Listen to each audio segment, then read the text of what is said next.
आज मेरे पास जो गाड़ी आई है जी वो है होंडा सिविक FB2 और इसके बेल्ट के हालात आप देखें। लोग गाड़ी का बेल्ट चेंज ही नहीं करवाते जब तक कोई चीज़ ख़राब ना हो जाए, ठीक है, या गाड़ी खड़ी ना हो जाए। इस गाड़ी के साथ भी यही हुआ है। ये गाड़ी खड़ी हो गई थी, अभी हम इसका बेल्ट चेंज करेंगे और हम इसमें ओरिजिनल बैंडो के बेल्ट हम इसमें डालेंगे।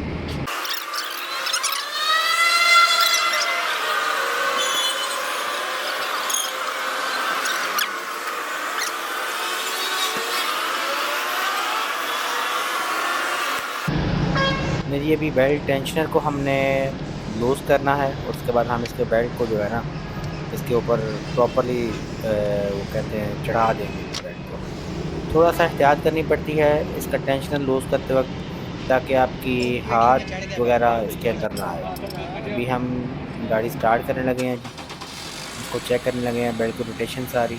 अपनी गाड़ी के जो फ़ैन बेल्ट्स हैं उनकी इंस्पेक्शन जो है वो टाइम बाय टाइम करवाते रहा करें, नहीं तो गाड़ी आपकी रोड पे खड़ी हो जाएगी और आपको प्रॉब्लम करे देगी।